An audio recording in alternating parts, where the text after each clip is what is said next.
Okay, so we are about a minute to start the session. Before that, let me see if, yeah.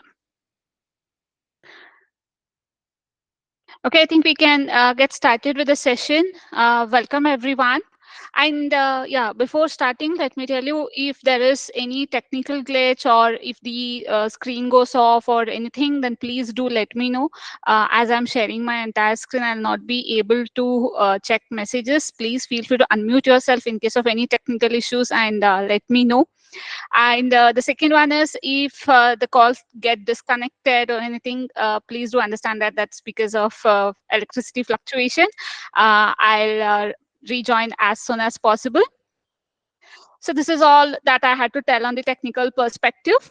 Now moving towards the session, let me take the privilege of introducing myself to this August gathering. My name is Advocate Kritika, and I have completed my LLM in business law as well as in criminal law. And currently, I'm working with a multinational company as in an MNC as an contract senior analyst. So my day starts with contracts and end with contracts. That's what I do all the day. And this is my passion here. That is to speak to various people regarding various subjects of law.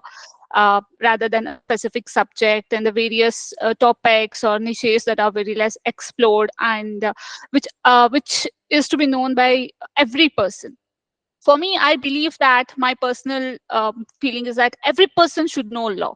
Like it's just like the first aid. Like as I can see, so many doctors are here. I can tell you that you feel that yes, first aid should be known to everyone, like CPR and all other things. Even the person from non-law background should be knowing. Similarly, even we from advocates background, we feel that some basic knowledge everybody should be having about law, because this is something that we come across every day.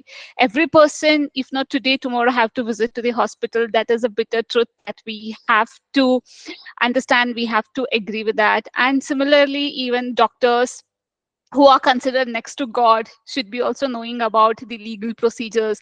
How does the law work and how are they bound? How are they protected by it? So, in this perspective, we have formed this unique program that is from Stethoscope to statute. That is how doctors are connected to that of the laws. And here we will be majorly focusing on Bharatiya Nyaya Samhita and its relevance in medical practice. So Bharatiya Nyaya Samhita is something that has replaced Indian Penal Code. So now we have this particular enactment. This session will be recorded for all those who couldn't attend the live session. You can access it. And henceforth, I request if there are any queries, any questions to reserve at the last so that we can have a clear recorded session and we can have a one-on-one discussion at the end wherein we'll have around 20 to 30 minutes. And yes, if there is anything, you can post it in the comment section if you feel, just in case that you might forget it or you might miss it. So that's a good practice that we can do. In this note, let's get started with the session and let me introduce Bharatiya Nyaya Samhita. As I said, it has replaced Indian Penal Code, which was formed in the year 1860 by the British people. Indian Penal Code was majorly based on the British culture, the British things, and gradually it had undergone various amendments, but still it had a lack of the technical touch, and also the concept of crime or the nature of crime or the types of crime has evolved a lot that we have understood. So to match all of those things, we do have this particular Bharatiya Nyaya Samhita. It is the criminal law, basic of the criminal law, which is followed in India. And it came into effect from 1st of July 2024. I'll not dig deep into it, but this is the basic knowledge that every person should be having about Bharatiya Nyaya Samhita. Moving next, we'll start with definition. Now, as I can see, there are, when I was looking at the registrations or looking at the people who had registered, like it had a mixed quorum, like law students, practicing advocates, doctors, medical students, and also few nursing staff were also there in this particular call. So I understood that I have to go from the scratch, like from the basic, from explaining the definitions. So here I have included this particular slide, which speaks about meaning of the terminologies that we are going to discuss today. So we'll start with registered medical practitioner. That means doctor. So who is a doctor according to Bharatiya Nyaya Samhita? A doctor is a medical practitioner who possesses any medical qualification recognized under National Medical Commission Act 2019 and whose name has been entered in the National Medical Register as or a state medical register under the act. So the first prerequisite you should be having is you should be having any medical qualification. It can be Ayurvedic, homeopathy, allopathic, any medical qualification, provided that has to be recognized under National Medical Commission Act of 2019. After that, you should be registered in the National Medical Register or State Medical Register. So this is a compulsory part. So these are the tick marks that a registered medical practitioner should be possessing. Now, this definition is applicable all over the acts, like not just Bharatiya Nyaya Samhita, but also in the Nagarika Suraksha Samhita and all other places. That is because if a person has to give an evidence, if they call that as the doctor has to give evidence, then that particular doctor should qualify these check marks. So he should be duly registered and he should be having the qualification. So this is the definition of registered medical practitioner under the law. Now moving next, what is a hospital? So hospital means the presence of the hospital and includes the presence of any institution for the reception and treatment of person during convalescence or of persons requiring medical attention or rehabilitation. So this meaning of hospital is across the legislations. It is not just limited to Bharatiya Nyaya Samhita, but also to the other enactments. So here they have not defined it as a clinic, it's a polyclinic or multi-speciality hospital, specialty hospital, what it is. No, they have not defined. They have brought it under a single umbrella of the term definition. Okay, so wherein any place wherein a person is being treated, that is, a person is being given medical attention, that place is considered as hospital. Moving next, examination. So what do you mean by the term examination? So this is also across all the legislations, and this is very important. You will understand why. Because when we speak of medical negligence, this examination plays a major role. So examination, it includes examination of blood, blood stains, semen, swabs in case of sexual offenses, spectrum and sweat, hair samples, and fingernail clippings by the use of modern and scientific technologies, including DNA profiling and other tests which the registered medical practitioner thinks necessary in a particular case. So now here, the term examination is not just limited to these terms. Okay, they have said about blood stains, about semen, about swabs, and all other things. But also they have given an open-ended thing that any other test which the registered medical practitioner thinks necessary in that particular case. So the definition and interpretation of the term examination is not conclusive. That means it can be anything more. Now, for example, in some case, there would be any kind of examination of a different body part or a different thing. Then under those circumstances, how are we going to ascertain that? So it is the medical practitioner who is going to decide that yes, this particular test is required in this particular case. So now as doctors, you would be better understanding it, like, okay, if you find a person with fever, cough, then you would like, okay, you get your cough tested, we have some doubts on that, or you get your urine tested, or you get your that tested, this tested. So you take that particular decision on that particular case. Similarly, the term examination is not defined and it is not conclusive, I would say. The interpretation would depend on the case to case basis. Now you will understand why am I stressing for this particular point when we discuss about the medical negligence part. Next definition that we have is medical negligence. So what do you mean by medical negligence? Medical negligence occurs when an expected standards are not followed by the medical practitioner. So the first question that we have here is, what is this expected standards? How are we going to define it? And what is the parameter for the additional, for this expected standards? So expected standards is something the related to the examination. So now when a person comes with a continuous cough, so this is not a kind of medical advice or something, I'm just randomly making things up. So if a person comes for visits doctor because he's having cough since continuous 15 days, the first thing that the doctor is going to do is to check the cough, like we'll do a cough test, or we'll see what do you have any infection in throat. So that is called as an expected standards that they have to follow. And however, if due care has been taken, then negligence cannot be constituted. So what constitutes a negligence? For example, now, for example, this has happened with a friend of mine. This is not defaming or anyone else, anything, and please don't take it personal.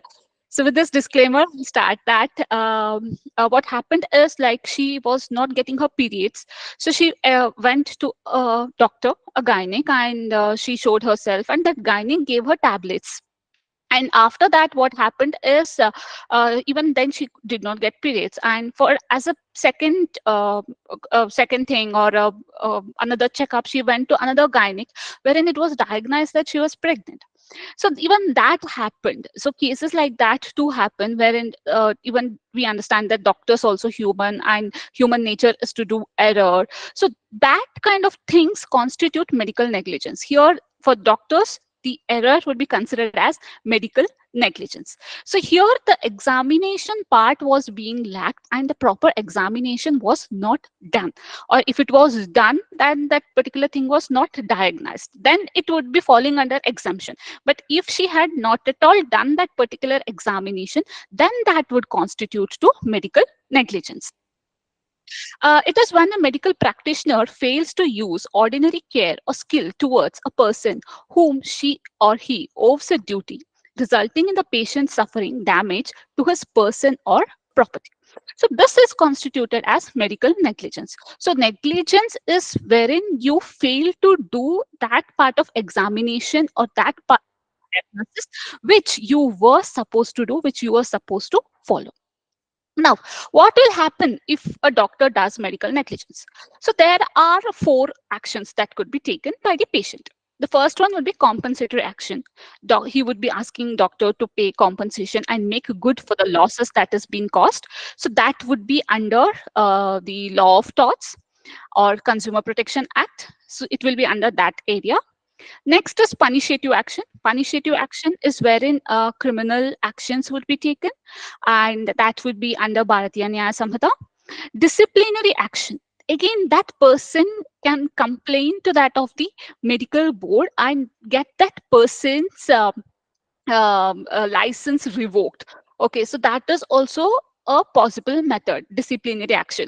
Now, I could give you the not live example, imaginary example of Kabir Singh movie. If you have seen that movie, in that movie, Shahid Kapoor, he operates when he was in the state of intoxication. And as a result of that, a complaint was given to the medical board, and a disciplinary committee was set up against him, and he was barred from practicing the medicine. So that is also one of the possible action that falls under disciplinary action. Now, the last one would be recommendatory action, which would be like giving a warning letter, or issuing a caution or show cause notice or something like that. So these are the four actions that can be taken against a doctor or even against a hospital in the case of medical negligence. So I hope the meaning and the context are clear to you. In that light, let us directly jump into the provisions of Bharatiya Nyaya Samhita. So here will be majorly discussing section 106, clause 1 of BNS Act. So this particular clause, before I speak about that, this was majorly discussed when this particular act came into force, and this was protested across the country by the doctors, and even they did not celebrate the doctor's day, and all other things happened. So now let us understand why it is so. So let us first read the section. What does it says? Whoever causes death to any person by doing any rash or negligent act not amounting to culpable homicide shall be punished with either description of a term which may extend up to 5 years, and also liable to fine. So now again, further continues, which is applicable to the doctors, that if such an act is done by a registered medical practitioner while performing medical procedure, he shall be punished with imprisonment of either description for a term which may extend to 2 years, and shall also be liable to fine. So now I would like to divide this particular section into different parts. Now let us understand what is the difference between culpable homicide and murder. I will not dig deep into it, like I will not explain it as we explain it to the law students, but as a non-law for a common like non-law background person, I would like to sum it up as murder is a something that you do with intention. Ki, yes, I have to kill this person. Okay, so you have that thing in your mind. Okay, I am going to kill this person. I am going to end his life. That is murder. Culpable homicide is wherein you do not have that specific intention of killing that person, but still that person loses his life. That is called as culpable homicide. And this is the basic difference between culpable homicide and murder. And now it is at the discretion of the court to understand or to interpret whether that particular incident or incident of killing that person is murder or is culpable homicide. But now in this case, in the case of the doctor, we can at 99% of time we can clearly understand that that is a culpable homicide. Why will a doctor have a mindset to kill someone, right? So that's predominantly assumed to be culpable homicide. Now, if a doctor does that, okay, and if, well, he was performing the medical procedure or any kind of surgery, need not necessarily surgery, okay, so it is performing medical procedure. So, what do you mean by medical procedure here? It can be even just giving the treatment, like prescribing medicines, giving injections. That is also be considered as a medical procedure. He shall be punished with an imprisonment, either description for a term which may extend to 2 years, and also shall be liable to fine. Okay, so now you can ask me, how are they going to determine the fine? The fine is usually determined on the basis of the personality or on the basis of profile of that person who has been dead, like how much he was earning, what was his age, if he was not killed, or if he did not die in this particular procedure due to medical negligence, then how much he would have earned, or how much years for the year he would have survived, or how much loss or agony is caused to the family members. So considering all of these things, fine will be fixed by the court, and the imprisonment of 2 years will be given to that particular doctor. So this was basically questioned by the doctors, that why it is so, and it is very huge that we have to be in jail for 2 years and also pay the fine. And surgeries often get failed, and people may misuse this law to a greater extent. So all these things happen, and all of these things were there. Let me address that sections also, that how can a doctor protect himself from falling into the trap of this medical negligence. Moving next, let us see in a nutshell that what does this particular medical section 106 clause 1 says. So the offense is causing death by negligence by registered medical practitioner. So again, it has to be by registered medical practitioner. The punishment is 2 years along with fine. And now next is cognizable and non-cognizable. So what do you mean by cognizable and non-cognizable offense? So in cognizable offense, the police officers can arrest the person without any warrant. Okay, they can register the FIR and they can get it registered. Wherein in the case of non-cognizable offenses, the police officer cannot arrest without a warrant. Like he should be getting permission from the court, from the magistrate to arrest that particular person. In this case, this particular offense of causing death by negligence by registered medical practitioner is considered as cognizable. That is, the police officer has the right to arrest without any warrant. So if any thing happened, if any complaint is given against the doctor, then the police officer can arrest him. Now, moving next, bailable or non-bailable. So this is a bailable offense. The bail can be obtained. Now, who will give the bail? The bail will be given by the station also. Okay, so the police officer in charge or the magistrate, so they can give the bail. Next, by what court this is triable, like which court it will be, hearing will be done. So the hearing will start from first magistrate of first class. Okay, so they will be hearing that particular case, and then the further appeals will be going to the sessions court, and then if there is any question of law, then it will go to high court, and then it can further go to the Supreme Court also. So this is how the appeal mechanism works in this particular case of causing death by negligence by registered medical practitioner. I hope this clause is clear to you. And moving next, we will be speaking about the adulteration of drugs. So, drugs is also very important for a hospital or for a medical practitioner. So, what happens is Section 276 of Bharatiya Nyaya Samhitha says that if any drugs that is not up to the mark, or it is less in efficacy or change in operation, something is done, then it you should not be sold or used for any medical purposes. Okay, so if it is done so, then imprisonment of either description of term which may extend up to 1 year, or fine which may extend up to 5,000 rupees, or with both. This clause will be specifically applicable for those doctors like Ayurvedic doctors or homeopathic doctors who prepare their own medications. Okay, so they have their medication preparing unit, and they do prepare those medicines. So you have to be very careful about these sections. Okay, so because though the fine amount is less here, 5,000, but still it has the imprisonment provision of up to 1 year. So moving next, so here you can see that this is a non-cognizable offense. That is, police officer cannot arrest you without any warrant, and this is again non-bailable, and this is triable by any magistrate court.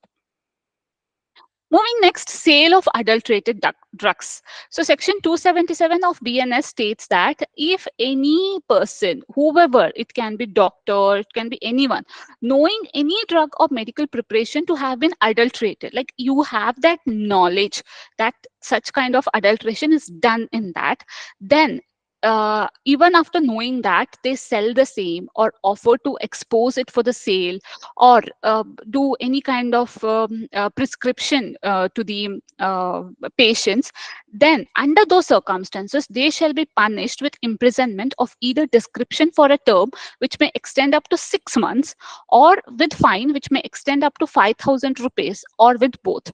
So you have to be very careful also about the quality of the drugs or the quality of medicines that you prescribe, that you have to ensure that they have been been in compliance with all the laws, with all the provisions, everything. Okay, and again, now here the twist is you should be knowing it. So ignorantly if you do, that will fall under an exception. But if the other party is able to prove that yes, you know it, then it would be a difficult task. So again, this is non-cognizable, and also this is bailable, and this can be tried by any magistrate. And moving next, again, Section 278 speaks of sale of drugs as a different drug or preparation. Whoever knowingly sells or offers or exposes for sale or issues from a dispensary for medical purposes any drug or medical preparation as a different drug or medical preparation. Okay, so that means that now suppose, for example, I was supposed to be given XYZ tablet, but instead of that, I am given ABC tablet. Then under those circumstances also, I can be punished. That person who has given me the wrong tablet will be punished by which may extend up to 6 months, and also fine which may extend up to 5,000 rupees, or with both. So this is why many of the doctors, when they give medicines or when they prescribe tablets, they tell the company name. Okay, you have to take from this particular company, take from this particular brand. This is for that reason. Now when we go to the medical shops, many a time this has happened even with me. Like they'll be like, there is no tablet that is given by the prescribed by the doctor, but I have an alternative for that, so shall I be giving you that? So these things happen. So when such things has happened, and if there is any mishappening because of that, or if they find out that yes, such things is happening, and there is some mismatch here, then they can be fined for the same, and also they can be imprisoned for up to 6 months. And again, this is non-cognizable offense. So police officer cannot arrest without any warrant. And again, this is an bailable offense. So this is all about the provisions which speaks how to fix doctor, like what are the provisions under which the doctor, hospital, or the medical staff, they can be tried or they can be charged under Bharatiya Nyaya Samhitha. Now we will be focusing on the other aspect, that is what defenses or protection that are available to the doctors, or hospitals, or medical practitioners under here. And we'll be studying it through some examples to make it live and interesting. So here I have Dr. Uncle with me, whom I will be carrying throughout the session, and whose reference will be giving everywhere. So here we have a question. Dr. Uncle, a skilled surgeon, is performing a routine surgery on a patient with the utmost care and following all standard procedure. Despite all precautions, the patient develops an unexpected and severe allergic reaction to anesthesia, leading to patient's death. Now the question is, will Dr. Uncle be liable?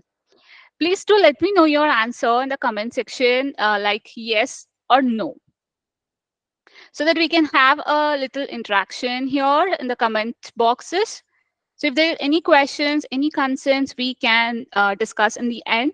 So I would request active participation so that we can have some chats in talk. So will he be liable or not? Okay, so I have one answer here. So yeah, lot many answers are coming. So I'll go with everyone, and even I will tell that no, he's not liable. Now let me tell you why. Here you can see that Dr. Uncle has taken all precautions. Okay, so he has taken utmost care and he has followed all standard procedure. So in spite of that, if there is any severe allergic reaction, then that particular doctor is not responsible. You can read it here. He had no intention or knowledge that the patient would suffer from such a rare reaction. Okay, so the reaction is very rare. See, doctors are not god or astrologers or someone with magical powers who can understand who will have what allergy or what. Okay, so unless and until that person tells, they will not be able to understand it. And also for allergic reaction, if I'm not wrong, doctors do not give anesthesia all of a sudden. They do a patch test kind of thing, wherein a minor injection, minor dosage will be given to check how it is reacting to that person, whether he's having allergy or not. And based on that, a report will be done. So all of these things will be done before surgery, pre-surgery procedures. Okay, since the surgery was conducted lawfully with proper care and caution, Dr. Uncle's actions are excusable and do not amount to an offense. Okay, so this aligns with the principle that if there was any lack of care and any other thing, then it is considered as an unintentional accident or an unfortunate. Okay, so this is not falling under section 106 clause 1, wherein it says that the doctor has committed culpable homicide. Now, this particular provision is dealt under section 18 of BNS Act, which speaks of accident in doing a lawful act. So nothing is an offense which is done by accident or misfortune and without any criminal intention or knowledge in the doing of a lawful act in a lawful manner by lawful means and with proper care and caution. So now it is in the doctor's hand to prove that yes, he has taken all the proper care, all the proper caution, and he has acted in a very lawful means. So this is the first defense under section 18 that a doctor could avail. Moving next, let us see one more situation. Here, Dr. Uncle is an emergency room physician, is treating a patient who has been in a serious car accident. The patient has internal bleeding, and without immediate surgery, the patient is at the risk of dying. I'm sure many doctors would have faced this particular situation. Dr. Uncle decides to perform an emergency surgical procedure, knowing that the procedure itself could cause additional harm to the patient's weak condition. Despite the risk, Dr. Uncle acts in good faith, believing that the surgery is the only way to save patient life. But unfortunately, the patient lost his life. Now the question is Dr. Uncle liable under this particular situation? Has he acted in an unlawful manner? So let me know your answer in the comment section. Can we see some answers coming? So Reshma has said no, Ritesh no. Okay. Okay, Dr. Saujanya, no. Darshan, no. Okay, so I'll go with all of you again. The answer is no. Now, why it is the reason? The reason is that Dr. Uncle has acted in a good faith. That is to save somebody's life. Okay, now there was no criminal intent here, and he has done it to save a greater harm. Okay, so there was a chance that even if he had not performed the surgery, the other person would have died, right? So instead of that, the person did. Dr. Uncle did his least to save that other person. Therefore, it is not an offense under this particular enactment, that is Bharatiya Nyaya Samhitha. So it is found that the harm is to be prevented was such of nature and so imminent as to excuse uncle's act, and uncle is not guilty of the offense. Now, this is dealt under section 19 of the particular enactment.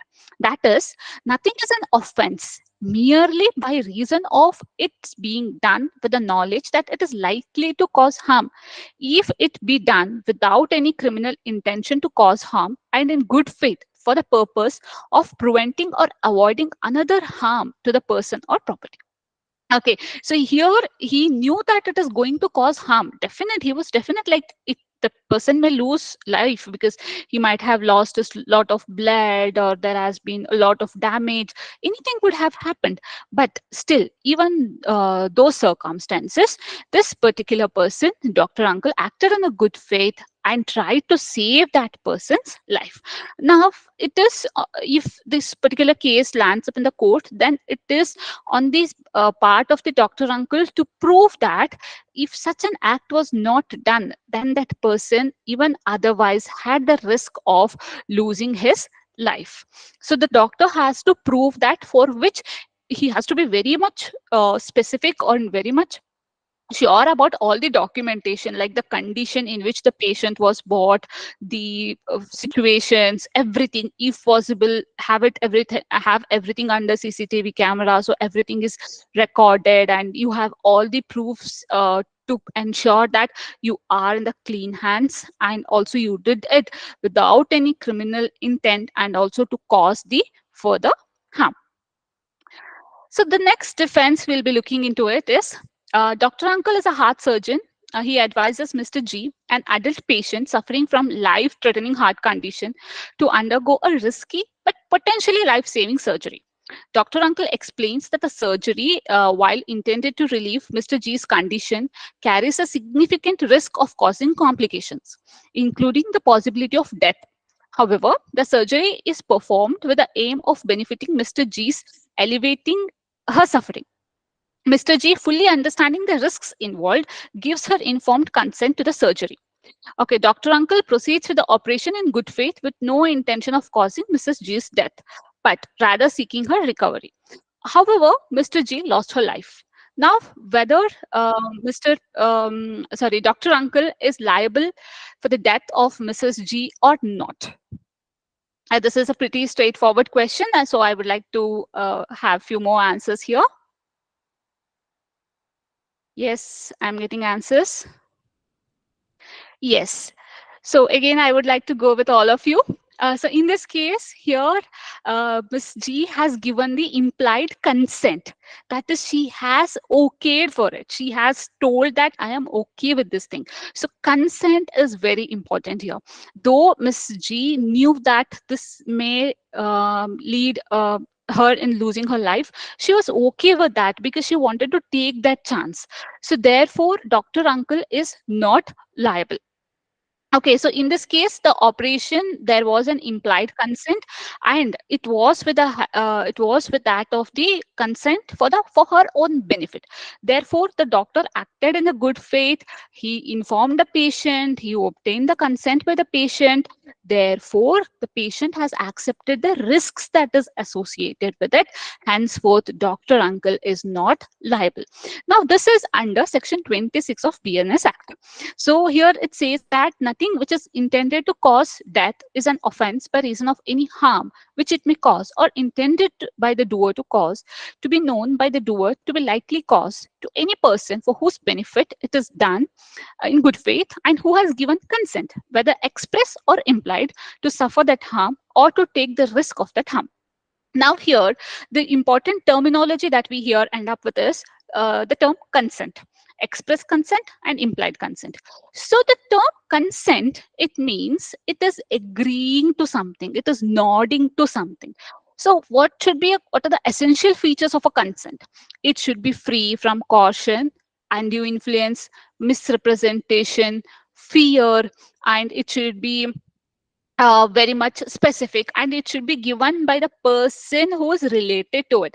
Now, if any consent is related to me, related to operating my body, then it should be given by me.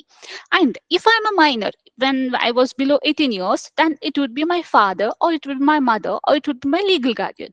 Now, for example, just in case, if I'm not able in a position, I'm not able to give a position, not able not in a position to give that particular consent, then it would be someone who is related to me. That person would be giving the consent on behalf of me, and that person who is giving the consent should not be intoxicated. He should be in a clear mind to understand it.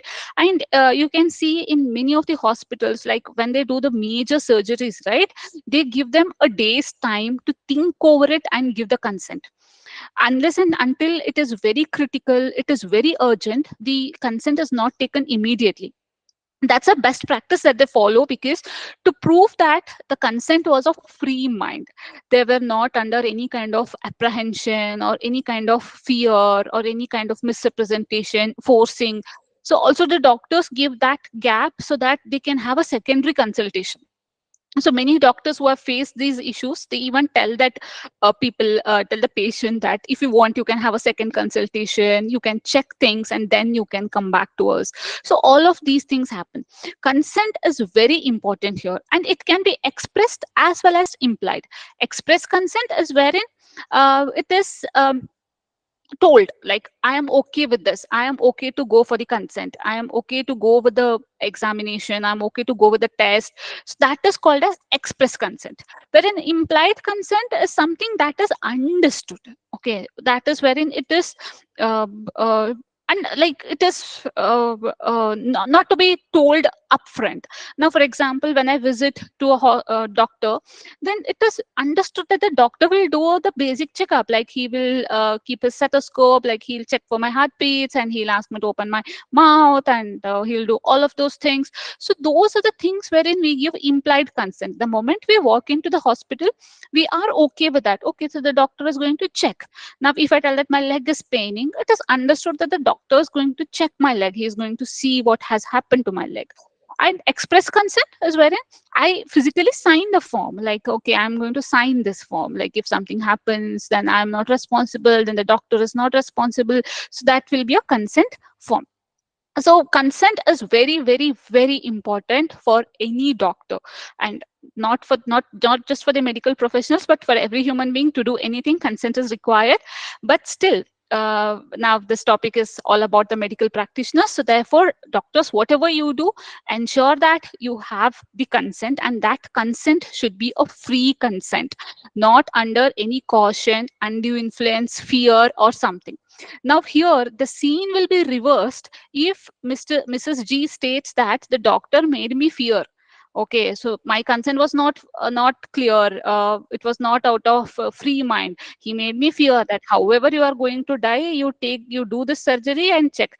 So if she tells like that, then the situation will be adversely, negatively impacting you. So therefore, ensure that you take all precautions to prove that yes, the consent was of free nature.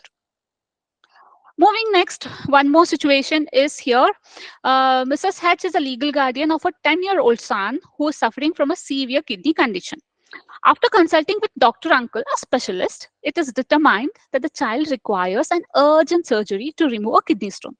Dr. Uncle informs Mrs. H that the surgery, while necessary to save the child's life and improve his condition, carries significant risk, including the possibility of serious harm or even death. Acting in good faith for the child's benefit, Mrs. Hedge consents for the surgery. Dr. Uncle performs the operation knowing the risk involved, but with no intention of causing harm, only to cure the child's serious condition. However, the child lost his life. Will Dr. Uncle be liable under these circumstances? I believe I have already answered to this particular questions, but still I would like to hear from you people. So whether the answer is yes or no. Yeah, I can find answers coming up. Again, yes, I would go with you. The answer is no. Now, the reason for that is because the 10-year-old child is not able to accord the consent. That is why the consent is given by the legal guardian. Now, again, I would say here that the consent should be of free mind. Okay. So, since the surgery was done with the guardian's consent for the purpose of curing a grievous disease, henceforth, Dr. Uncle is indemnified. Indemnified means he is not liable for any loss or damage that is caused. Now, this is as per section 27 of BNS. It says that that thing which is done in the good faith for the benefit of the person under 12 years of age or a person of unsound mind. Okay, so we'll have to note this: less than 12-year old person of unsound mind, by the consent of the guardian, express or implied, or the person having the lawful charge of that person. Now, for example, for an unsound mind person, he might be in a rehabilitation center. So the person who owns that rehabilitation center, who runs that rehabilitation center, can give the consent for the operation. Okay, so in that case, if something happens, then the doctor is not liable. Okay, so now here you can read this entire section, and that says, say for example, clause B, the doing of anything which the person doing it knows likely to cause death for any purpose other than the preventing of death or grievous hurt and the curing of any grievous disease or infirmity. So here the doctors are being given protection under Bharatiya Nyaya Samhitha in these forms. Now again, moving next, let us look at one more defense. So a pediatric surgeon, Dr. Uncle, is attending a young child C who has suffered severe head injury in an accident.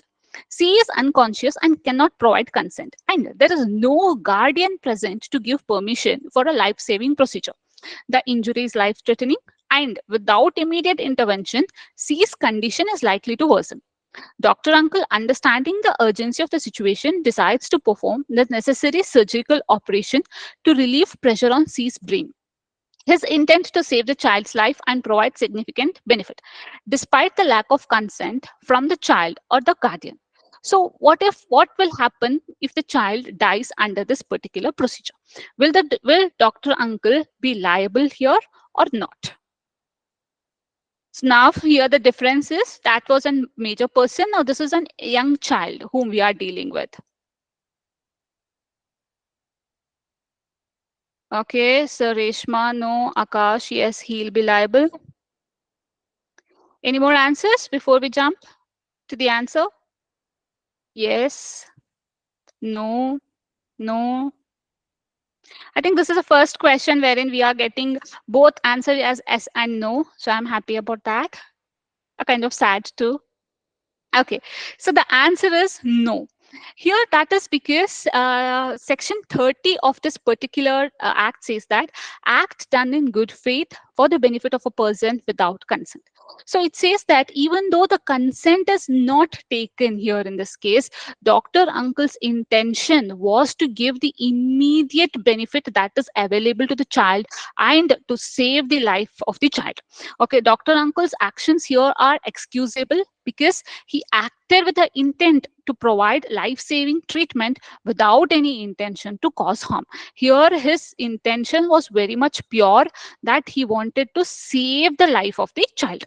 So now, if you see the section 30, it reads as nothing is an offense by reason of any harm which it may cause to a person for whose benefit it is done in good faith, even without that person's consent, if the circumstances are such that it is impossible for that person to signify consent, or if the person is incapable of giving consent and has no guardian or other person in lawful charge of him for whom it is possible to obtain consent in time for the thing to be done with a benefit.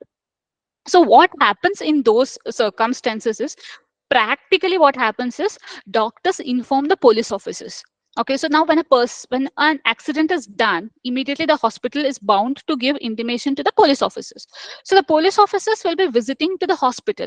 So as soon as they'll be very quick, okay, so as soon as they visit the hospital, the doctors will provide an intimation to the police officer that yes, this is the scenario and we are supposed to do the operation, and we cannot wait even for 30 minutes for the child to recover. That is why we have started with the operations. This is all the medical records are here.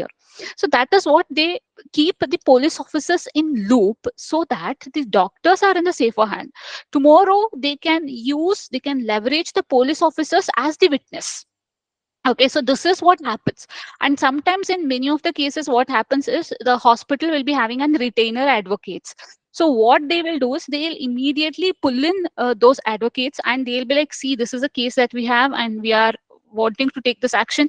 Immediately prepare all the documentation. So the advocates will immediately start preparing all the documentation, like they'll start looking out, they'll take action on finding the natural guardian or the parent of that particular child, if it's a child, like registering an FIR in the police station or posting in the social media that this kind of things has happened. So they'll take all kind of documentation to ensure that the hospital and doctors are in the safer hand legally as well as ethically, by saving the life of that particular child. So here the doctor is nowhere liable because he has acted in good faith, though the consent is absent. So I hope this is clear to you, because there were multiple answers. I have elaborately explained it. Now moving to the next illustration, we have Dr. Uncle is a physician treating a patient, Mr. Yes, who has been diagnosed with terminal illness. After reviewing Mr. S' condition and prognosis, Dr. Uncle feels it is necessary to communicate the seriousness of situation to Mr. Yes in order to prepare for him what lies ahead and to make informed decision about his care. During their consultation, Dr. Uncle tells Mr. Yes that he has only few months to live. Although Dr. Uncle is aware that this information might cause emotional distress and possibly shock, he believes it's in Mr. Yes' best interest to know the truth about his condition. Subsequently, Mr. S experiences a severe emotional reaction and unfortunately dies shortly after, due to stress-related complications. Now, the question here is whether Dr. Uncle is liable for his death, yes or no. So Dr. Uncle just told him that, see, boss, you have these kind of situation.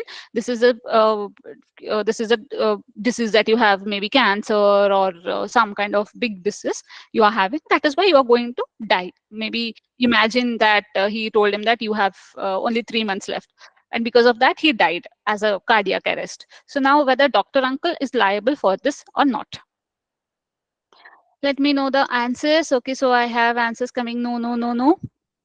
Okay, so as many of you have said no, even I'll go with you. The answer is no. Now, this is as per section 31 of PNS Act, which says about communication made in good faith. So no communication made in good faith is an offense by reason of any harm to the person to whom it is made, if it is made for the benefit of that person. So if you are telling something good to someone, then that does not cause any kind of damage on your part. Now, let me tell you this, these sections are not just limited to the doctors. Okay, these are applicable to the non-medical practitioners also. Now, for example, uh, just imagine there is somebody called as Shushma, and she's my friend, and her husband is having an extramarital affair. So I go and tell her that, hey, Shushma, listen, I saw your husband with some other girl in the cafe. They're so romantic. They're that this thing, and Shushma, she becomes very sad and she go and commits a suicide. So people cannot tell me that yes, because of you she has committed suicide. Why did you tell her about her husband's affair? So that is under section 31. So those kind of communications are covered under section 31. Now here, now coming back to the topic, Dr. Uncle is nowhere liable for the offense for communicating the actual disease that Mr. S is being facing. So he has done in a good faith to let Mr. S know that he is having this kind of situation. He is undergoing through these. His body is not cooperating with him, so that he can take necessary action and he can protect his own life by taking all kind of caution, medication, dieting, exercise, whatsoever that is possible. Therefore, Dr. Uncle is not liable in this scenario as well. Now, moving next. Dr. Uncle is a dentist performing a routine dental cleaning on a patient, Mr. T. During the procedure, Dr. Uncle needs to use a small dental instruments to scrape away plaque from Mr. T's teeth. While doing so, the instrument accidentally gazes inside of Mr. T's cheek, causing a minor abrasion. The abrasion is slight, resulting in only a negligible amount of discomfort. Miss T may feel a bit of pain for a moment, but it does not require any medical attention, and she is able to continue her days without any issues. So now, under these circumstances, is Dr. Uncle, our dentist, is liable for medical negligence or not? Can Miss T sue him for the medical negligence and for the pain and discomfort that is caused? Let me know the answers. No, no, no, no. Okay, I have one yes. Any more yes or any more no?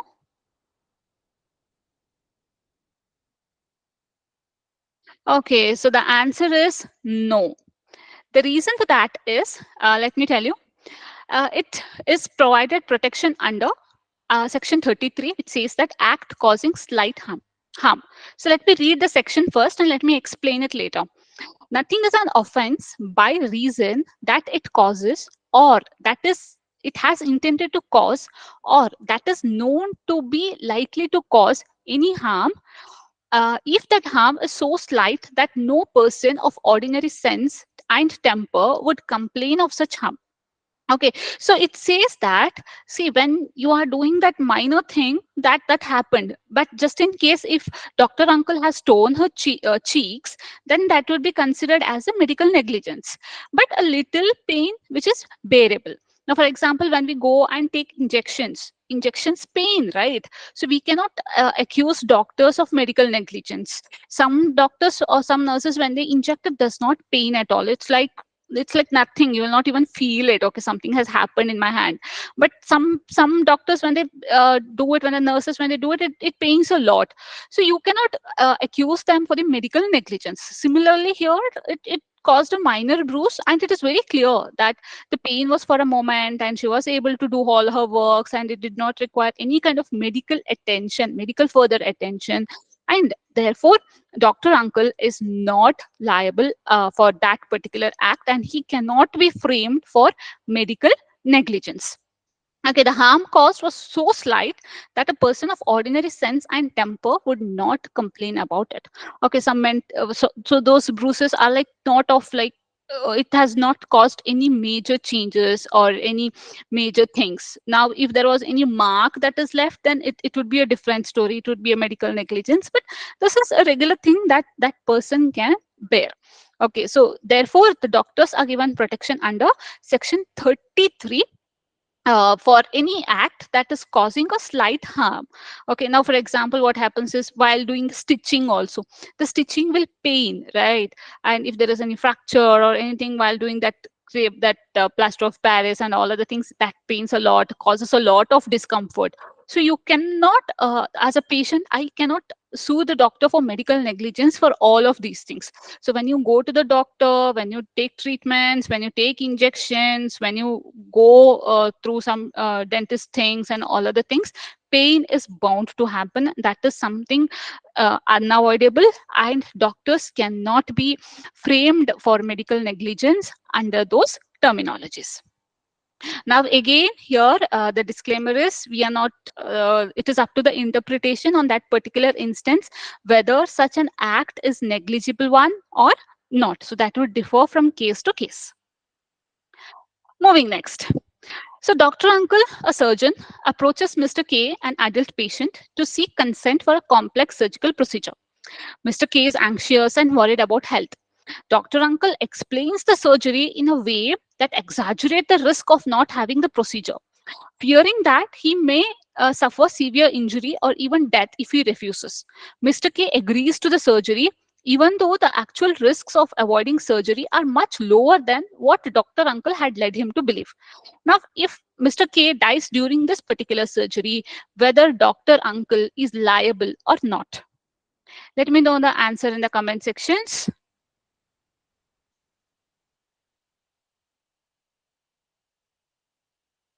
So I have one answer, yes, S. Any more answers? Yes, yes.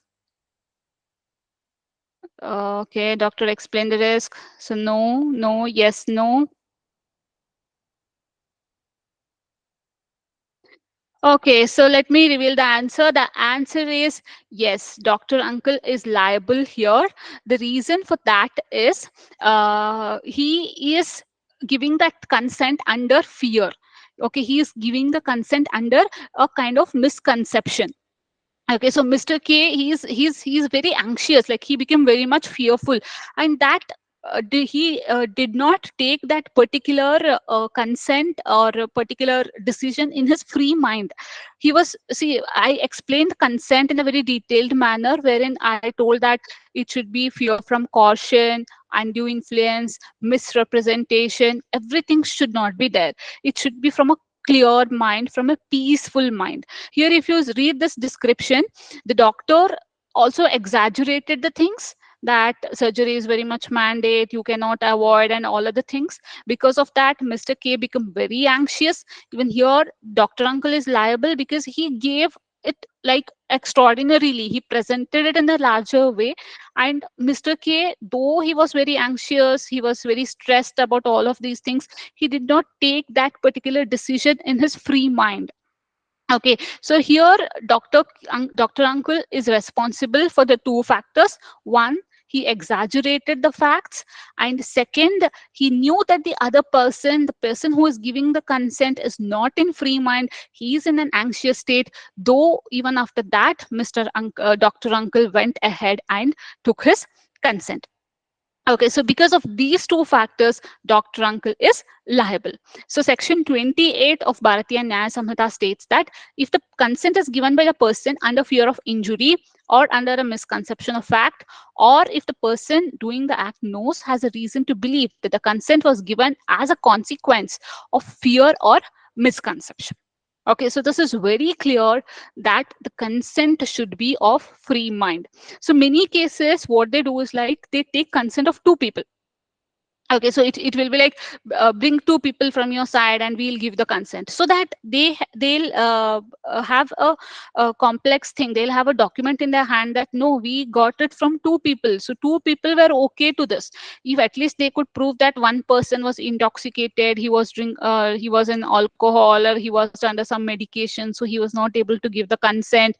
So to erase that impact, what they do is like they take consent from two people. So recently, when my father consent from two people, two of the family members. Okay, so that is there. So this is to avoid this particular thing. So I suggest all the people who are from the medical background here to ensure that whenever you take the consent, you assess the situation of the other party also, whether that person is anxious, whether that person is under any kind of medication, any kind of intoxication. Even if you feel that the person has drunk alcohol, or if he is in that state, then do not take consent from those kinds. Okay, so ensure that the consent whatever you take is clear, you have explained everything, it is all documented, so that you are in the safer side. Because section 28, it is specifically about the consent under the fear or misconception. So consent and doctors are very close friends. Therefore, whatever you do, you should take not just a consent, but a free consent. So wherever you the form that you do everything, add a line that the consent is given in a free state, and that person is not under caution, misrepresented, or under influence or anything. So this is where Dr. Uncle has fallen into the trap, because he did not assess the situation or the condition of the other party, and also he exaggerated the existing facts. Moving next. So here we have one exclusion of acts which are offense independently of harm caused. So let me tell you what it is. So this is an exception to all the protections that we studied till now. So what is this exception? It says that if the doctor performs something which is unlawful by itself, even without consent, then the doctor is liable for that act. For example, causing miscarriage. Okay, so the lawmakers have specific provisions that only after these many terms, only up to these many terms, the medical, the child can be, I mean, miscarriage can be done. I'm not sure of the technical word. Miscarriage could be done, or the pregnancy can be terminated. After this period, pregnancy cannot be terminated unless and until there is an severe threat to the mother's life, or there is a court order, something like that. So even after that, the doctor terminates the pregnancy with the consent of the mother, husband, or her parents. Even then, the doctor has committed an offense. That is because the particular act itself is unlawful. Though somebody has given consent for an unlawful activity to do, like to undergo that, even though the doctor performs it with consent, he is liable for the same. So whatever you do, or whatever you operate with consent, should be a lawful thing too.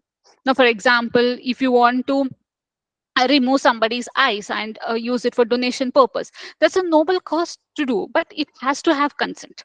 Okay, and certain body parts are like not supposed to be removed, or they are not supposed to be used for any other purpose, then you are not supposed to do that. Now, for example, fetus, like there is a claim that they are used in the beauty products, they are that for research purpose. Okay, forget about all other things, for research purpose. Even if the mother consents to this, okay, you can use it, then the doctor cannot use it. So the doctor has to clearly adhere to the lawful things. That is, either it can be causing a miscarriage, or it can be regarding to the organ donation or organ usage. Whatever it is, the doctor should be doing an lawful thing. He cannot do an unlawful thing and tell that I had consent from them to do it. No, you cannot do. This is applicable even for the research work that they do. Okay, the clinical trials. So even for the clinical trials, just because a person has agreed to undergo through that particular procedure or particular clinical trial, it cannot be done. The laws and regulations regarding the clinical trial has to be clearly adhered, and based on that particular compliance, only the clinical trials can be done. So these are the two exemptions that we have for the all the protections that has been given. That is regarding the consent, it has to be free, and the second one is with the consent you have to do an lawful act. So this is all about the doctors and the BNS. Now we'll be shifting to hospital management and staff under BNS. So it says that section 64, it provides the punishment of rape by a person being on the management on the staff of a hospital. Okay, so now this is a special provision that they have. This was there even before the Kolkata rape case, that whatever happened, even before that, this was there in our BNS Act. So it says that if any person who is in a hospital, in the management or in the staff of the hospital, commits the rape of a woman in the hospital, then the punishment shall be punished with rigorous imprisonment for a term not less than 10 years, and which may extend up to imprisonment for life, and which shall be, it can be also till the person's natural life, till he die, he can be in the court, and also shall be liable to fine. So it specifically, this particular section is specifically is applicable only for the management or the staff of a hospital, and staff of a hospital includes doctors and all doctors, nurse, and everybody who is employed in the hospital is considered as staff of the hospital. So therefore the punishment is more rigorous to them, that is not less than 10 years or up to imprisonment of life, which means till he dies naturally. Okay, his death is in is in jail only, and also shall be liable to fine. So this is what section 64 speaks of, rape by the management or the staff of the hospital.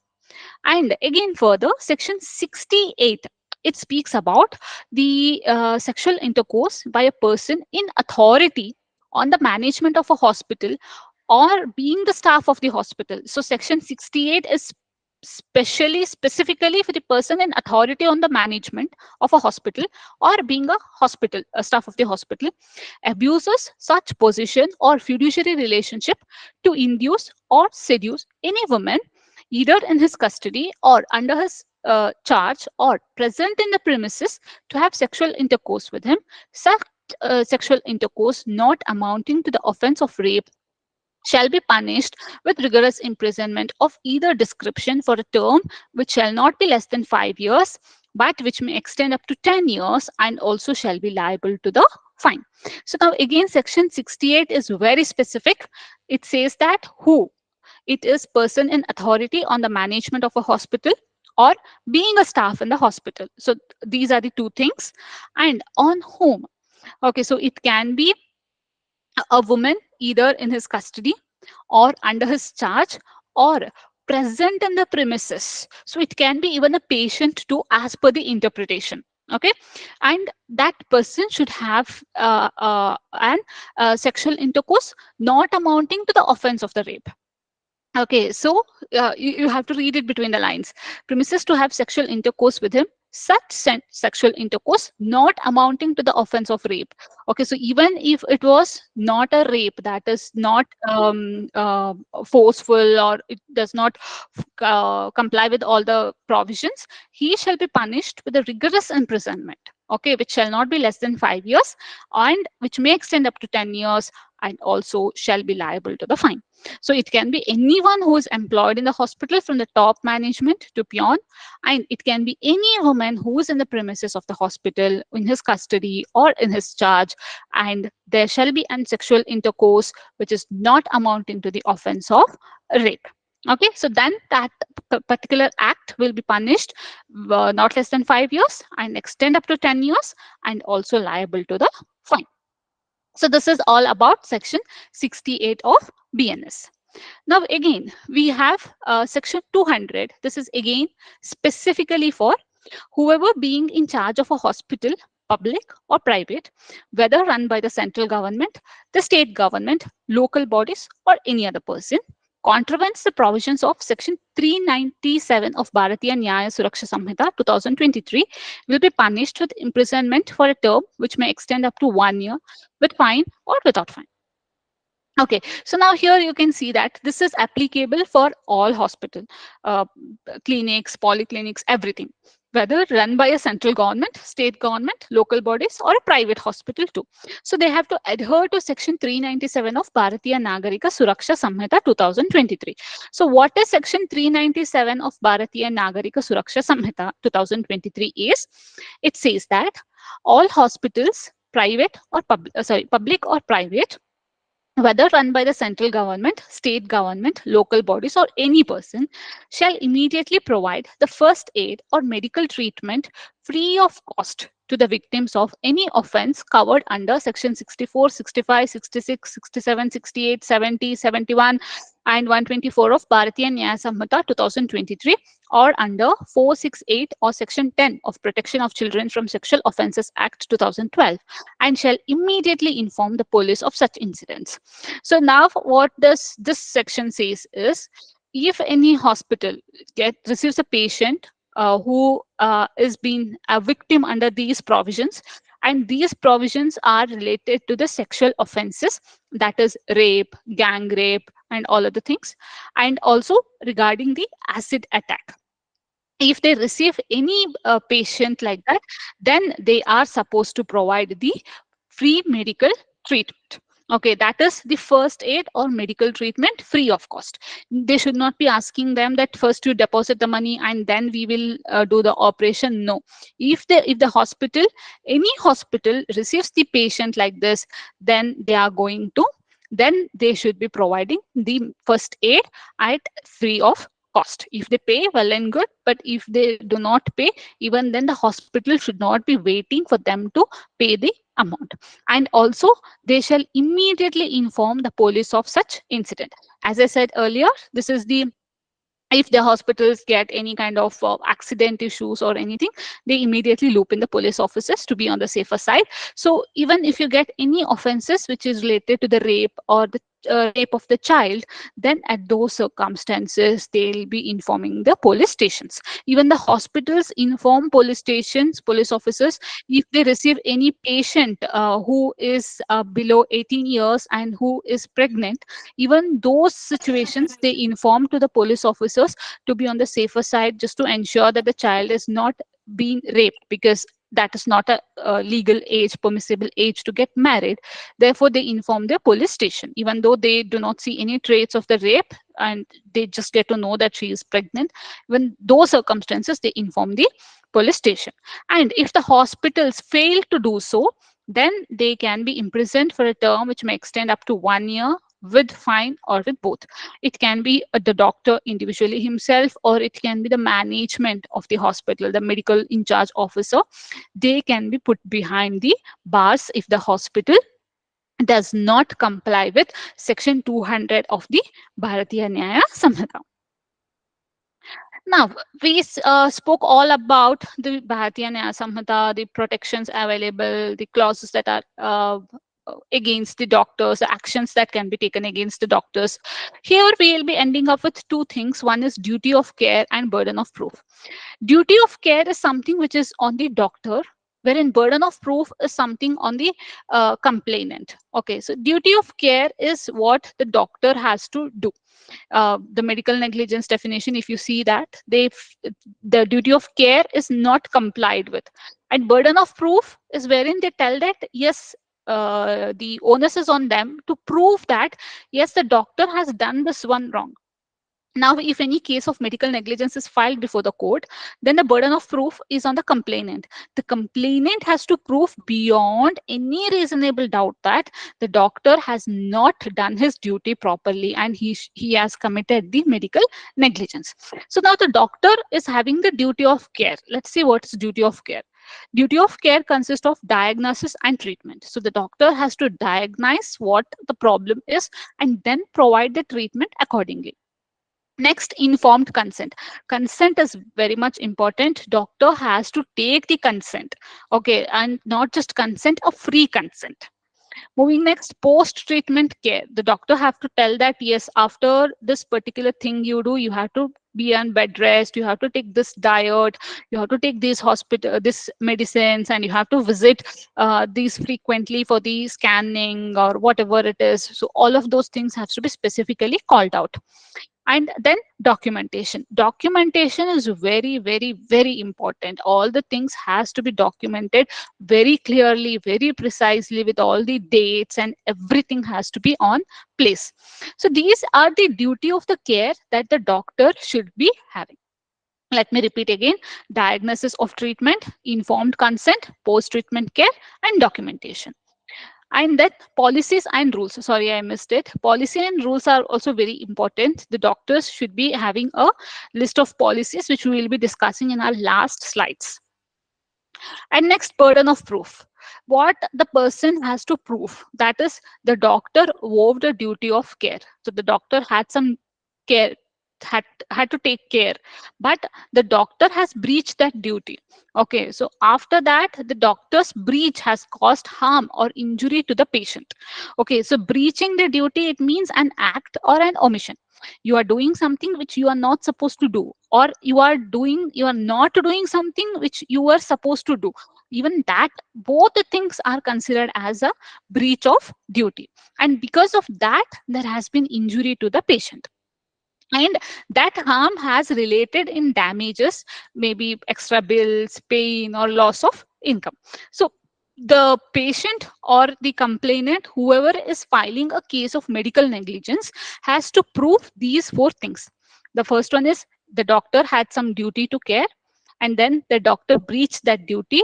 That breach has caused some injury, and that injury has resulted in damages, that is, medical bills, pain, loss of income, or loss of anything, loss of family, so loss of life also. So these things have to be proved before the court. Okay, so the complainant will be proving the burden of proof. He will be proving these 4 points, wherein the doctor will be giving these 5 points: that I did proper diagnosis, I gave the treatment, I took informed consent, I advised for post treatment care. These are the documents supporting, and these are the policies and the rules that the hospital is being governed. So these are the things that has to be followed and adhered carefully with reference to the duty of care and burden of proof.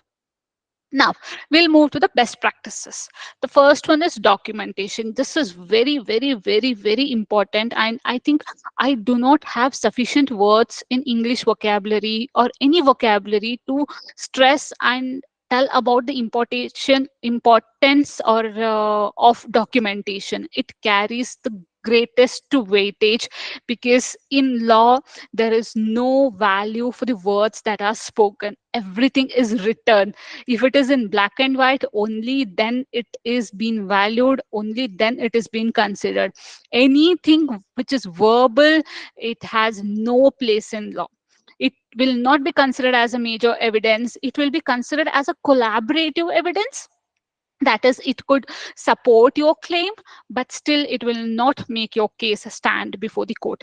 If you want your case to be highlighted, or if you want the judge's attention, then you should be giving documentation. Without documentation, verbal things, the court will never ever listen.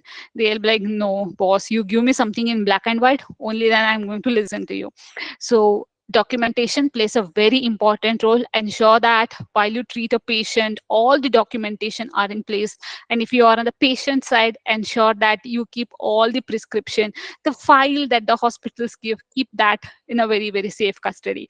That is the reason why even the hospitals give that file, so that everything is written, everything is put up there, all the policies are there, all the terms and conditions are there, so that they can have an implied consent.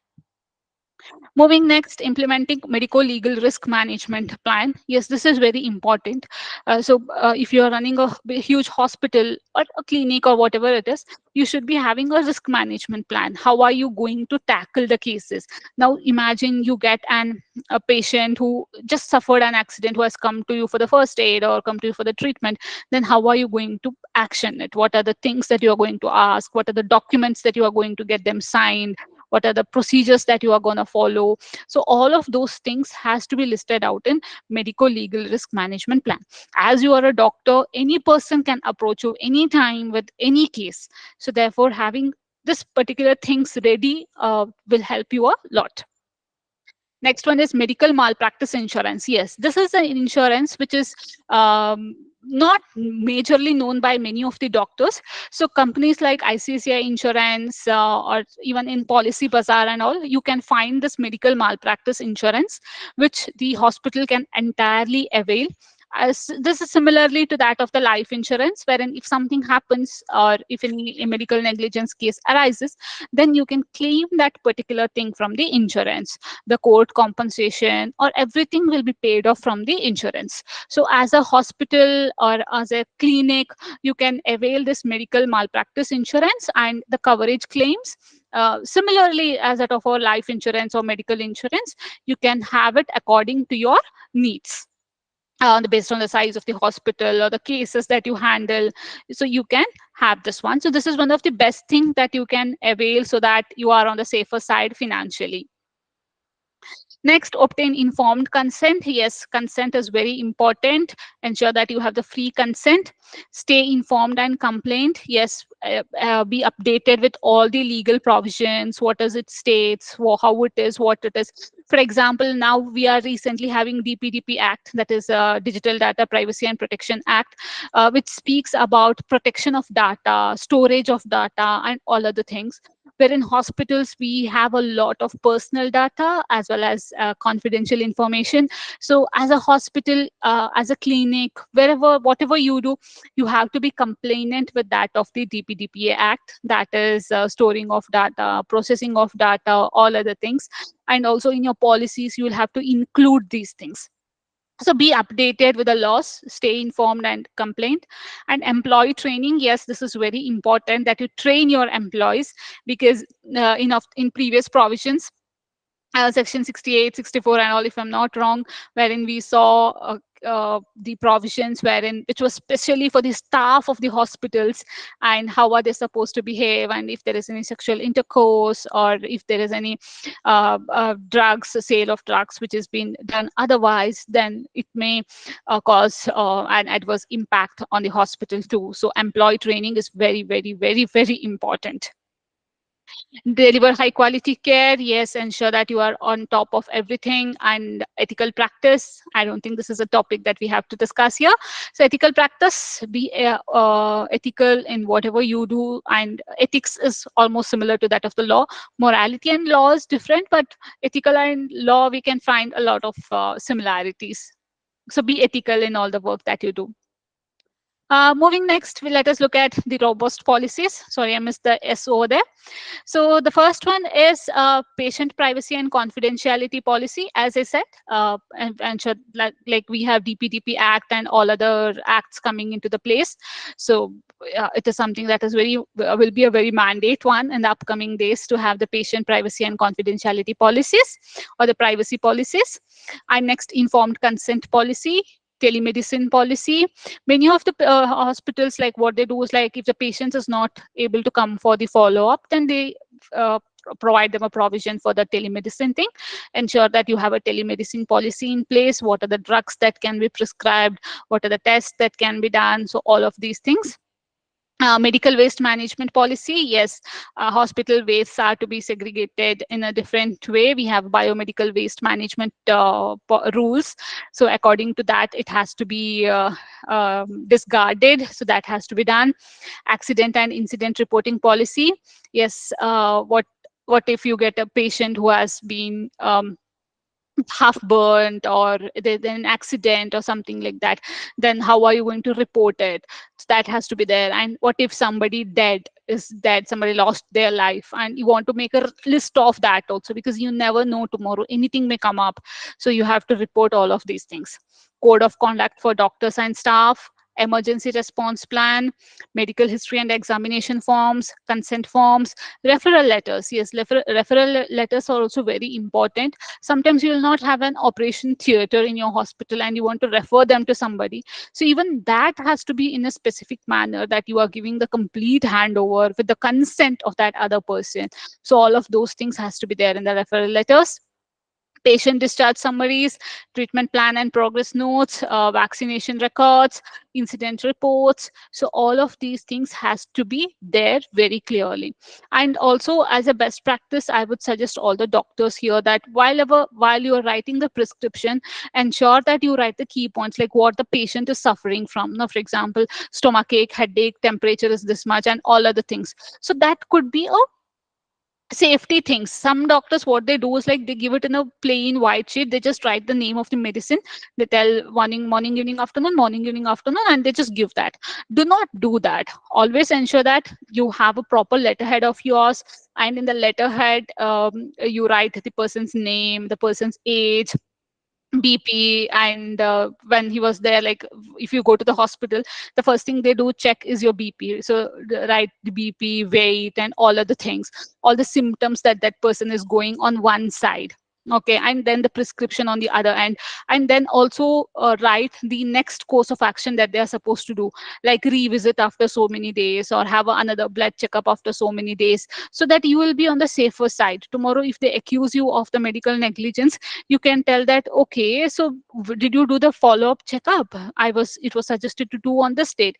Did you do that? No, you did not do that. So there was a negligence from your end too. So you were negligent on your part and you are blaming it on the doctor. So that way you can have things to protect you, things to speak for yourself. Okay, so that thing has to be there, very much mandatorily. Moving next, certain disclaimers, which I spoke now, and this is a disclaimers are something which are advocates' best friend. Like whenever they speak, it comes to them. Like unknowingly or subconsciously, like now, for example, if I say I have to took that person's name as Dr. Uncle because I did not want to keep any fictionary name, and then to my bad luck there is somebody from that same name in the session, so that would be a very kind of embarrassing thing, and they're like, oh, she's targeting me. So all those things comes in the mind, and therefore I decided that no, I'm not going to take any name, I'm just going to tell that Dr. Uncles. That would be on a safer way. And also when I gave some examples, I understood that there are doctors here, so I told that do not take it personal, or not all people are like that. So there were some things that I was referring to. So that, those things are called as disclaimers, and that will help a lot. So now we'll start with the first one. You will have website for your hospital, of course. So you can add this one. The information provided by the hospital or staff or available on our website should not be considered as professional medical advice. Always seek advice from your physician or other qualified healthcare providers for any medical condition. So this is because many patients, they ask for the nurses, they ask for the hospital pharmacist. Okay, so give me that, give me this. So this is something that which says, okay, do not ask anyone, ask only doctors. Whatever doctors tell, only that is the professional thing. And then we have the prescription is used for medical purposes only and should not be used for legal purpose or as proof in any legal proceedings. So you can have this in your prescription letter, whatever you issue, so that without your knowledge you are not a part of any legal proceedings. Okay, so tomorrow they can show you at show this one at some court and tell that, see, on this day I was sick, I was hospital, and this is a prescription that is available, all other things, because you don't check the verification or authenticity of that person, right? You meet 100 people a day. How will you get to know that, okay, this is the same person? Now, for example, imagine I am the doctor. Somebody has come and they have told that his name is Rahul. I have to agree that his name is Rahul. Do I check his Aadhaar card that, okay, so are you really Rahul? No, right? That can be somebody named as some other person, maybe Suresh. Who knows? He told Rahul, so I thought, yeah, I agreed, yes, he is Rahul. So I'm giving prescription in the name of Rahul, and then Rahul is using it as a proof in any hospital, telling that, see, I was not in the place of murder, I was in hospital. So similar, you will be looped in unnecessarily. So if you have this particular disclaimer, you can, the court also will not consider this as a proof. They'll be like, okay, this is just a prescription, get an authentic letter from the doctor that you, Rahul, was there in the hospital at that particular period of time. So that way you can be safe from save yourself from being misused by any person. Yeah, while any effort will be made to ensure a positive outcome, the hospital cannot guarantee specific results from medical treatment or procedure. So that's wherein you are limiting your liability, that will make everything to be positive but cannot guarantee. The hospital is not responsible for the actions or treatment provided by independent contractors, including attending physician or other non-employed medical personnel. Okay, so now what happens is sometimes some patients will be doctors by themselves, like they'll Google and they'll come and they'll be telling prescription for themselves. They'll take homemade medicine, DIY medicines, and all other things. So this is a kind of disclaimer that protects the interest of the hospital. Moving next, although the hospital takes a step to safeguard patient information, we cannot guarantee the security of electronic communication, and patients should be cautious while sharing sensitive information via unsecured methods. So this is in compliance with the DPDP Act for the protection of the confidential information. And some other disclaimers here are: visitors are responsible for their own personal safety and security while on hospital premises, including safeguarding their business belongings. You can have this in wards or visitors area. You can have a printout of that one. Tomorrow they cannot come and tell that, yeah, I lost this in the hospital. By receiving treatment, patient acknowledges that they have been informed of the risk, benefit, and alternatives to the proposed treatment, and procedure have provided their informed consent. So this can be in the consent form. In case of medical emergency, the hospital will provide care based on patient's condition.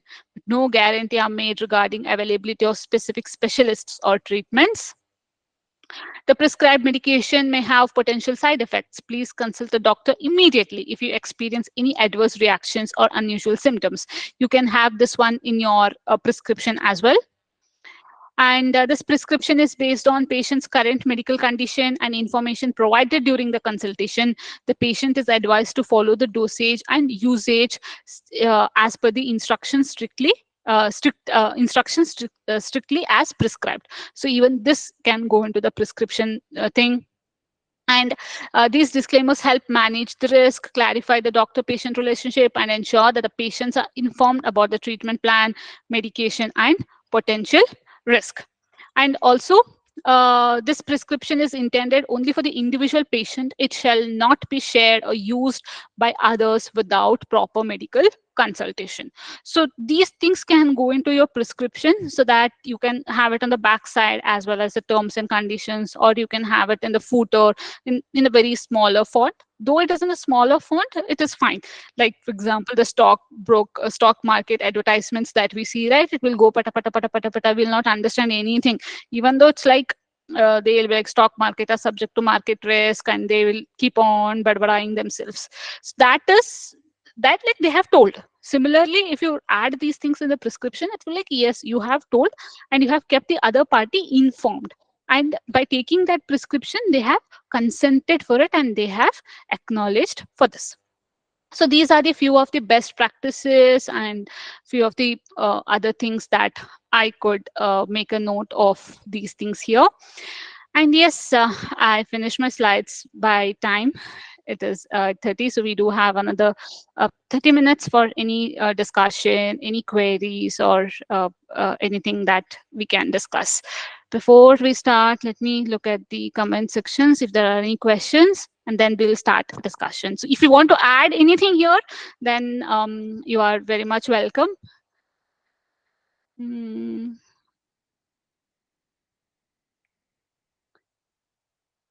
Okay, okay. So I'm not finding any questions.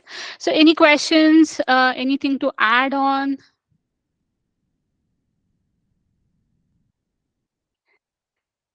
Yes, Saujanya, wonderful section. Activity part was really good. Thank you. Yeah, Gururaj, somebody, Gururaj Reddy, yeah.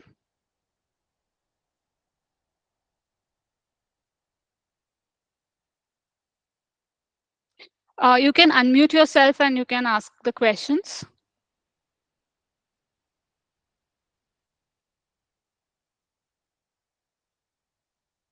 The question and part will be retained as the part of the recorded session, so that if somebody is watching at some other point of time, they'll be able to see that.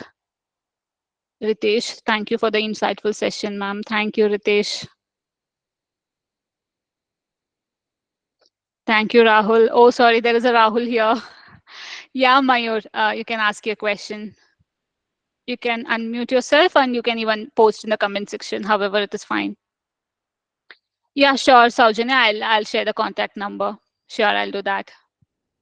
It will be routed in the email in the WhatsApp chat. So I'll share it with all the participants. Sure, Manish. We'll plan a lot of more other sessions.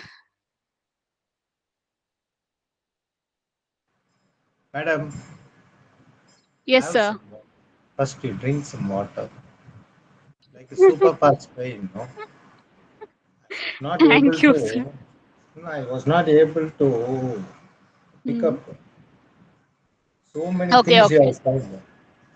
Yeah, that's why the So, session is being recorded, sir. So you can watch at your comfort. You can slow it down on YouTube also. no, it's not good at all. By direct hearing, auditory is the best. Best thing. So, That's like true, sir. data, That's yeah, true. that data 14.9 you can't conducted. No, Sure, sure, sure. so I think the here, program can be here it restricted has, for 1 hour each, perhaps. That would be more comfortable. And the frequency can be increased, even if it is Mm-hmm. subsequent day also for another 1 hour, Mm-hmm. or throughout the week 2 to 3 times also. People will definitely enjoy it. And this is a topic which requires to be known by each and everyone, irrespective of the law True. knowing or not. I True. wish I wish if the law is studied, I mean taught from the school level itself to every national. Nothing That's like true, that. sir. Only, yeah. That's very much true. I totally echo with you on that one because Yes, everybody should be knowing their right as well as their duty.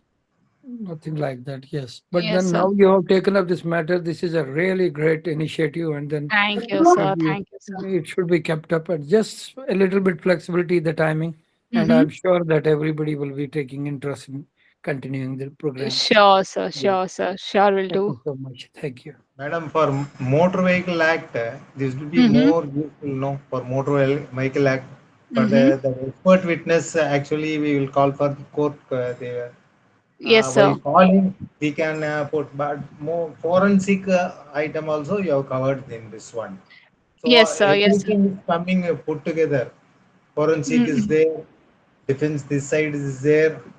So Mm-hmm. this kindly give us that thing, madam. BNS latest Mm-hmm. law thing, no definitions. You have said Okay, okay. along with Yeah, the I have. PPT, you Okay. sent that also. Sure, sir. Sure. I'll do that. I'll do that. Yes, I'll take a hard copy of that. That will be better for me. Sure, sir. I'll do that. I'll do that. And another Ma'am, I one have a request. question, ma'am. Yes, sir. Another, Ma'am, in case of accidental death of Mm-hmm. under the supervision of a doctor and under inspection of a police inspector, Mm-hmm. does the doctor is still liable for culpable homicide? No, sir. That he will not be liable because that person would be in the jail. So that would be considered as custodial death. Okay. No, no. What I meant is in case of accident, ma'am. Somebody gets Mm-hmm. an accident victim into No, the no, no. The hospital doctor is and no, no, no. Doctor is nowhere liable, provided okay, the doctor has taken all the precautionary cares, like he has okay, given the first aid treatment and he has informed the police subsequently. If that okay. person dies, then that doctor is nowhere liable. Okay. What I mean to say is, in case the treatment was not gone as per the Mm-hmm. medical practice, Mm-hmm. and something he has injected which is not relevant for that kind of patient, he Mm-hmm. goes under coma and then results in death. Would the doctor be still liable? I know he has taken care of all the informing the police and following the hospital protocol. Mm-hmm. Does the doctor still liable? So there will be two circumstances for this, two interpretation. The first one will be allergic reaction. So if the Okay. doctor is not aware that that particular person is allergic to something, unless and until that person tells him that this is something you are that I'm not okay with this one, or this is what medications I am not supposed to take, then the doctor will not be knowing that. The doctor will be acting on as an innocent person here in a good faith. All right. So therefore, Thank in you. that circumstances, doctor is not liable. But even if it is not in that case, then the otherwise that the doctor has done something, then the doctor is liable, sir. Thank you, ma'am. This is Jabbar Naya's advocate. Thank you. Yes, ma'am. Yeah, Reshma. If a person dies in excess of anesthesia, whether Mm-hmm. doctors claim culpable homicide, Yeah, it is the person who has given anesthesia. excess of anesthesia, the Yes, yes. dosage is more. Yes, What that is that this? is yes, that is called as medical negligence. Yes, the burden of proof is lies upon the person. The How burden of can, proof is always on the complainant. He has yeah, to prove it. Yes, that anesthesia dosage was high. yes, yes, He is supposed to prove it. So the burden yes, of proof is never on the doctors. The burden of yeah, proof is yeah, always on the counterparty. yes. Okay, ma'am. Thank you. Thank you. Shanmugam sir, you had some question, like you were telling something. No, madam, that he has asked subsequently that previous question, Okay, what I okay, have okay, asked, he okay, has okay. asked. No problem. Oh, okay, okay, that's fine. Ma'am, if Yes. you recall, I'm sorry. If you Hi, yes, sir. recall, Yes, we sir. had, yes, I had given a proposal about the business point of view. I mean, these are lovely, tall list of programs Mm-hmm. you have, but to make it a knowledge sharing process and to spread it, I mean, world, if not worldwide, okay, Mm-hmm. of course, worldwide also, but countrywide, Mm-hmm. there should have been some kind of marketing area used so Mm-hmm. that it can reach to each everyone and deserving. Mm-hmm. And for that, I had written you earlier, and then that got aborted perhaps between the. Can you please WhatsApp again, sir, so that I can take that up? I'll do that. I mean, I'm very Okay. curious about it, and it is worthwhile. I mean, business Sure, apart, sir. Sure, but sir. then sharing We'll knowledge connect and such kind offline of thing. regarding this one. Yes, we will do that. Thank you very Yeah. much. Thank you, Yes. sir. So Mayur has a question. Can a FIR be filed against the doctor at the local police station? Does the police have the authority to arrest the doctor and put on hold on his or her practice without any sort of investigation? So as I said, yes, Section 106 Clause 1 gives the right to the police to register an FIR. It will be an cognizable offense. That is, the police can arrest that doctor. And also 106 is bailable, so the doctor can take the bail, and putting an hold on the practice is not on the police officers do not have the right to put on or stop somebody's practice. It is either court or it is either the medical board, NCB. They'll be NCB or NAB, I think so. Yeah, yeah, National Medical Council, and some board is there. I'm not sure of the name. Only they can put a hold on his practice. The police officers do not have the right to put a hold on the practice. Ma'am, And Harsh, this side. yes, sir. Yeah. So you talked about section 276 to 278 with Mm-hmm, respect mm-hmm. to adulteration of drugs and Yes. with the sale of drugs. Mm-hmm. So I'm still skeptic about whether these sections are applicable to doctors or is it applicable to the drug distributors or medical equipments distributors. I think there is some. Are you Am I audible? like? I'm sorry. Am I audible? Yes, to others. Am I audible? Yeah, you are audible. Because I lost your voice I lost your voice in between. I'm not sure if it is for everyone or it's me. Can you please repeat your question? Yeah, so we talked about section 276 to Yes. 278. So Adulteration of drugs. Yes. yes, so I'm still skeptic whether these sections are applicable on doctors or whether these sections are applicable to drug distributors and medical equipments Mm-hmm. distributors, because the culpability will lie on the medical equipments and drug Mm-hmm. distributors in these sections, because chances of Mm-hmm. adulteration lies in these sections. Doctors are Mm-hmm. merely just suggesting the drugs. They are not recommending to the specific drugs, or let's say they're not handing over the drugs to the patients. So I'm Mm-hmm. still skeptic. I would like you to See, shed a it little light is. on it. Yeah, so it is like prescribing the drugs, knowing that I highlighted that point too. Like the doctor is aware that certain drugs should not be prescribed. It can be even like some drugs are like which are prohibited from the government of India. Like these drugs shall not be prescribed. These drugs shall not be used by any of these people. In spite of that, if any doctor prescribes such medication, then he will be liable for that one. So it is like it will purely depend on the circumstances and the situations. And also, as I said, there are many homeopathic doctors, Ayurvedic doctors who do prepare their own drugs, okay, who do give their own medication. So even at that point of time, they should be responsible for it. So they Okay. will not be sourcing it from other people.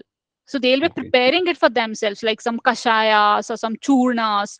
So they, even that, Oh, some category of that would fall under, some would be falling under that particular category. okay. Okay. Thank Yeah, you and so much, ma'am. sometimes Ma'am, what one happens more. is, yeah. Yeah, one more follow-up question. You just mentioned that government of India has prohibited some drugs. So, is there Yes. any notification or is there any platform where I can find these prohibited drugs or like Yes. wherever? Yes. In the Drugs Controller of India website, you will be able to find those prohibited drugs. Okay, okay. Thank you so Yeah, much. no problem. I think Mayur has a follow-up question. Does the police have the authority to take up action before the case of medical negligence is taken up by the Indian Medical Council? Yeah, that's correct. IMC, that Indian Medical Council.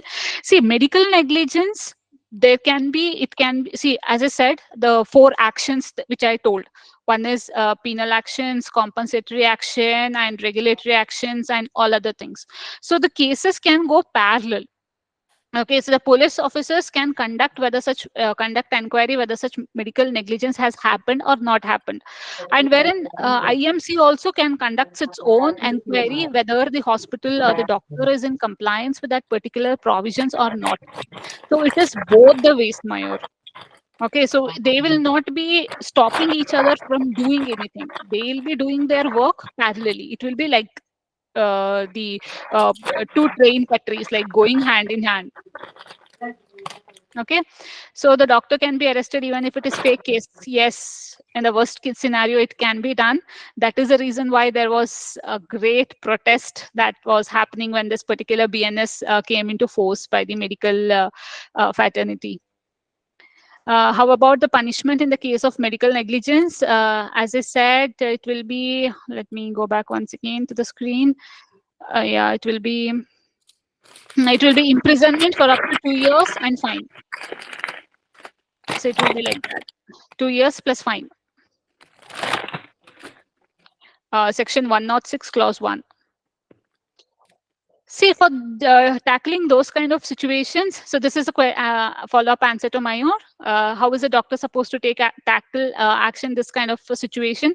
He can file for anticipatory bail. He can get that one because this is an bailable offense. It is very easy for a doctor to get a bail.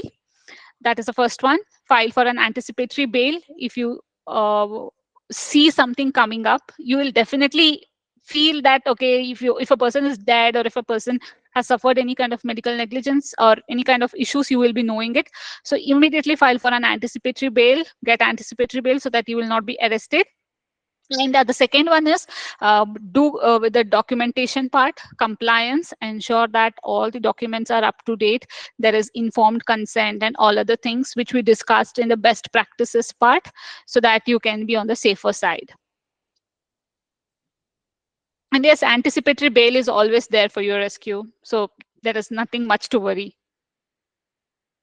Provided it is not on any weekends like Friday or wherein the second Saturday is holiday, Monday is holiday, then it would be little difficult to get an anticipatory bail in time.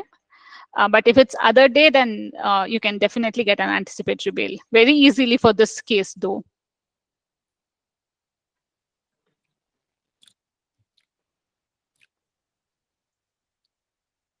Yeah, so these are the questions. Yes, sir. Only one smell. Mm-hmm. That is, if something goes wrong in the hospital, the Mm-hmm. patient relatives, they vandalize Mm-hmm. the total hospital itself. Mm-hmm.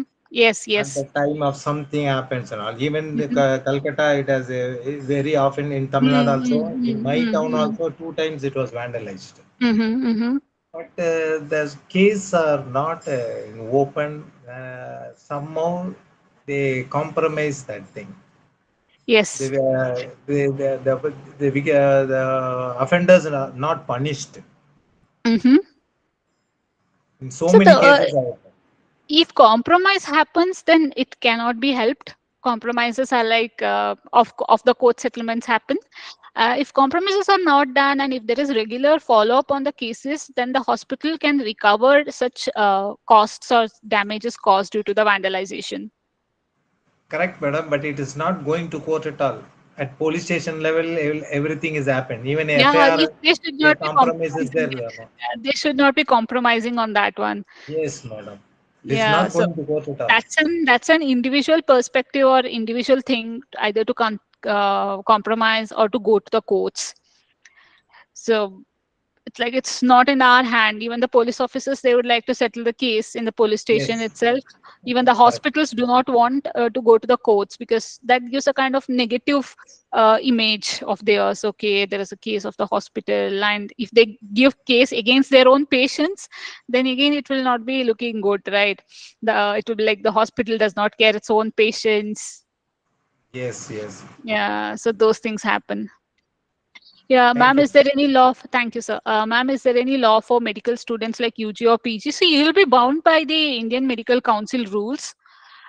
There are some rules for the PG students also. But in IPC, oh sorry, in BNS, there is no any law which is related to the internee doctors or anything like that.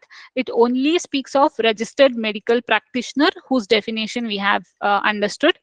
So apart from that, doctors are not, the students are not being brought in any scenes. But yes, you have Indian Medical Council rules.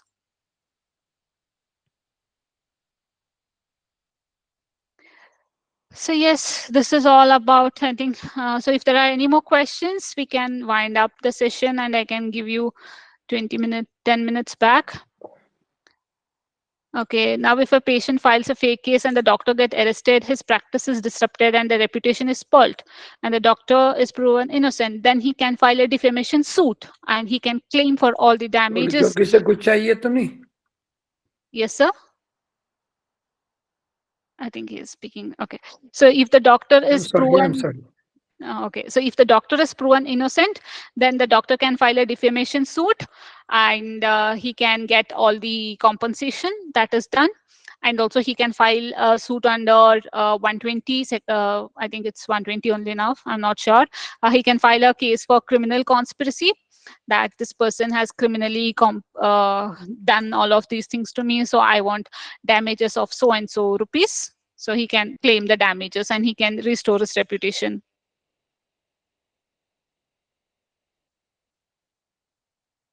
I hope I answered your question, Mayur. So Gururaj Reddy, any question? Like, I can see your hands raised. Did you comment your question? Thank you so much, Mayur. Thank you so much, Mayur. Thank you so much for actively participating. Gururaj, any question from your end? I'm just checking the comment section to ensure that I have answered all the queries. Yeah, I think that's by mistake. No problem. Yeah, thank you everyone for attending the session. I hope you have took the screenshot and you have shared it via WhatsApp. E-certificates will be shared by tomorrow. Please give a day's time to go through it. Yeah, and also PPT will be shared, as well as the recording of the session also will be shared. It will be uploaded, and I'll be sharing all the links by tomorrow. Please spare a day's time to do this one. Yes, on this note, thank you everyone. It was very nice. You can share it to the WhatsApp, the number 9901556504, where you got the link from. So you can share the link there. Thank you, Thanks Darshan. Thank indeed, you so ma'am. much. Thanks indeed. I have sent you a Thank you, sir. message in the WhatsApp. Sure, sure, sir. Sure. Yeah. I'll be All replying right. that. I'll Thanks. be replying Thanks. I that. appreciate it. Thank you, sir. Thank All you. Thank all you, right. everyone. Thank you, ma'am. Thank you. Thank you, sir. Appreciate. Thank you so Thank much. you. Thank you, Thank doctor. you. Thank Yeah. you, ma'am. Thank you so much. Thank you, everyone, and we'll meet up in the next session. Thank you. Thank you.